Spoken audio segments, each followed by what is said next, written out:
So Daniel Bryan, the former Daniel Bryan, I need to stop saying that name. Bryan Danielson, Finn. Bryan Danielson is in the news because he did an interview with an outlet in Boston, and he was talking about wrestling fewer matches, and he talks about how that's what he wants to do. He said, I'm a little more judicious, but realistically the big thing that has changed, and this was a choice when I re-signed my last WWE contract and when I came to AEW, and one of the benefits of being in AEW is that I need to be doing less matches because I like to go hard. If you tell me go a little bit lighter today, it's easy to say that in practice, but it doesn't work like that. I don't care if there's 20,000 people like at Arthur Ashe Stadium, or if there's 85 people and I've wrestled in front of less than 100 people many times, the people still pay their money to see the show and you want to give them a great show. It's hard for people like me to pull back. Really, it's about doing a less number of matches per year and focusing on the quality of those matches and making sure I give the live crowd something they're happy they paid their money to see. I mean, I was quite refreshed to hear him talking about this because I think it is good for him to not be wrestling loads. And obviously if he's wrestling in AEW, that's once a week, usually, maybe twice tops. But it's good. It's good to see him kind of slowing down in how many matches he has, because he's 40 now. I think Brian's 40. Yeah. I mean, it's not just the age; it's the miles on the clock as well. Miles on the clock, and he's the miles on the bump clock. Yeah, and he's we've seen so far with him in AEW, he can have a good match with pretty much anybody. You can have all these different types of matches. I think it's nice to see him kind of saying in a public forum that he recognizes less matches is the way to go. What do you think? Oh yeah, absolutely it is. I mean, I would argue that he's wrestling too often now. I mean, was it the week before last he had the match against Minoru Suzuki on YouTube, and then had a match the next night against Bobby Fish? Well, why is he wrestling on consecutive evenings?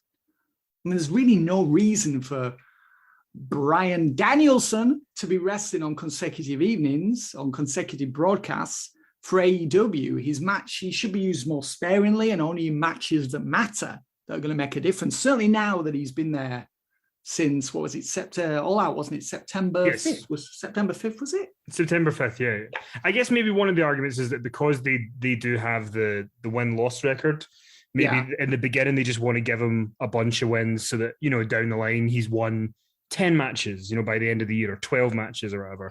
But yeah, I mean, I think definitely wrestling, I want to see Bryan Danielson wrestle for as long as he can, and he's having fun with it. So I think the longer we can sort of extend that, the better. Oh, yeah. I mean, to me, he should only be wrestling. I mean, I know he's in this title tournament and he's the biggest star in it. I mean, let's face it, he's the biggest star in AEW with the exception of CM Punk. So this tournament does matter and there's a reason for him to be in it.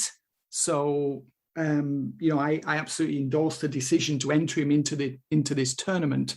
But just having random matches on TV, that's not something that someone of Danielson's talent, status, and I don't want to use the word, fragile to describe him, because I don't think he is. I think he's robust, but he's obviously well aware that he can't do 4, 5, 6, 7 matches per week anymore, and nor does he want to at this point in his career or this point in his life.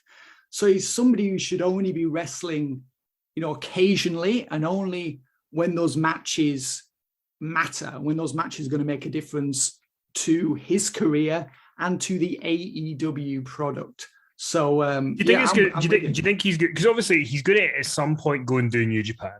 Maybe not now, but when things are, it may be a year or two from now, but he's eventually going to go and do it. Do you think that's going to have any sort of effect? Because it feels like he's not going to go out there and half-arse it. So is that something that he should take into consideration of how many New Japan shows he does, because it is a hard-hitting style?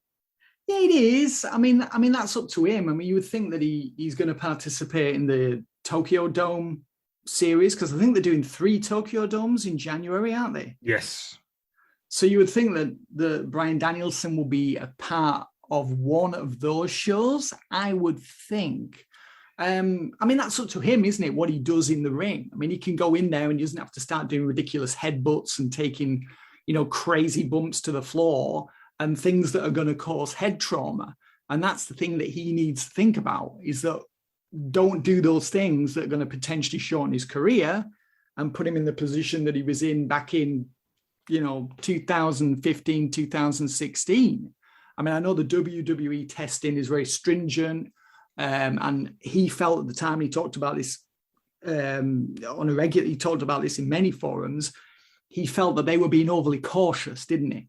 Yes. He'd been to see lots of different specialists, and they felt that he was able and capable, and it was safe for him to return to the ring. But WWE was saying, no, you need to pass these tests with our guy or with our people before we're going to rubber stamp it and, green light you to return to the ring, because we want to be sure. We don't want you taking any unnecessary risks. Mm-hmm. Can't fault WWE for doing that. Even though I know Bryan probably did, or Bryan Danielson did at the time, he, is an intelligent guy. He understands why they were doing it. So I think, or at least I hope now that he's, that voice in the back of his mind, is this the right thing for me in terms of my health? What would WWE say in this situation? And I think, when you get to his point in his career, what's the point of taking those risks? And I know that, he wants to go out there and he wants to go for it and he doesn't want to hold anything back.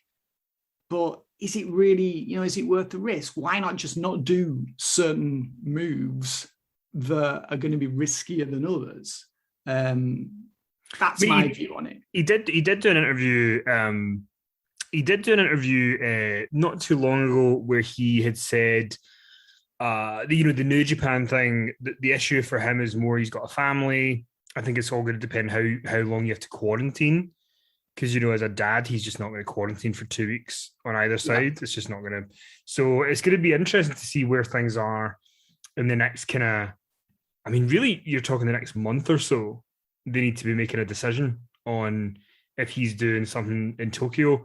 New Japan have had a terrible run of luck with COVID and injuries and all this sort of stuff. But I'm sure we'll see that with Bryan Danielson at some point. But I'm just glad to see that he's kind of aware of. I'm sure he is. I mean, he's. Let's face it. You look at the match with Kenny Omega. I mean, that was just outstanding. Yeah. I mean, to me, he didn't shortchange us in any way. There wasn't anything he didn't do in that match that he needed to do. Mm-hmm. I mean, even when he, I know you've maybe not seen it yet, but the match he had with Dustin Rhodes on Dynamite on Saturday, I mean, he had a completely different type of match with him. Just night and day from the Kenny Omega match, but he adapted to Dustin, to being 50 years old and whatever. And I think that's something that is, you can see he still got it, but I think it is the right call for him to not go too far, because we all want to see him and want to see him have all these matches.